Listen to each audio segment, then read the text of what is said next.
আসসালামু আলাইকুম everyone, welcome to my cooking channel. আজকে আমাদের রেসিপি হলো তিলের হালুয়া। পারফেক্ট তিলের হালুয়া তৈরির জন্য থাকছে অনেক টিপস।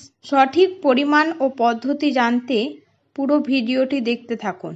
হালুয়া তৈরির জন্য এখানে কিছু উপকরণ নিয়েছি, সেগুলি আগে দেখে নিন।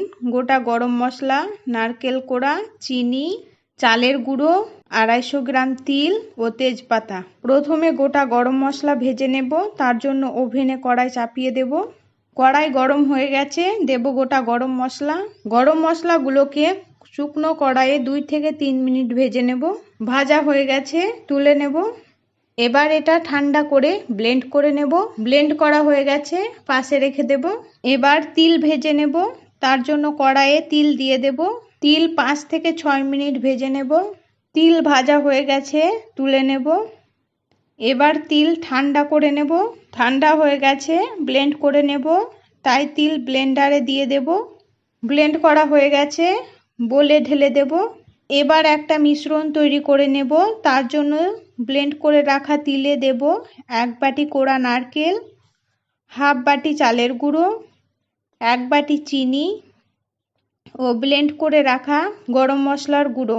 এবার সব উপকরণগুলোকে ভালো করে মিশিয়ে নেব।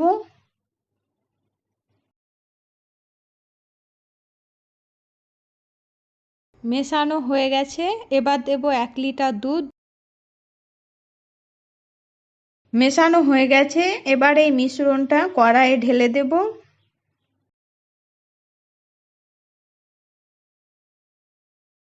আর দেব 2টো তেজপাতা। তারপর গ্যাস অন করে হালুয়া তৈরি করে নেব। হালুয়া অনবরত নাড়িয়ে যাব, তা না হলে তলায় লেগে যেতে পারে। আর এটা হালকা একটু লেগে গেলেই খুব বাজে একটা স্মেল বের হবে, যার ফলে হালুয়ার স্বাদ একদমই নষ্ট হয়ে যাবে। দেখুন হালুয়া প্রায় ঘন হয়ে এসেছে। হালুয়া খুন্তি দিয়ে নাড়ানো যাচ্ছে না আর কড়াই ছেড়ে আসছে, তার মানে হালুয়া তৈরি হয়ে গেছে। গ্যাস অফ করে দেব। এবার হালুয়া পরিবেশন করার জন্য একটা প্লেটে তুলে নেব।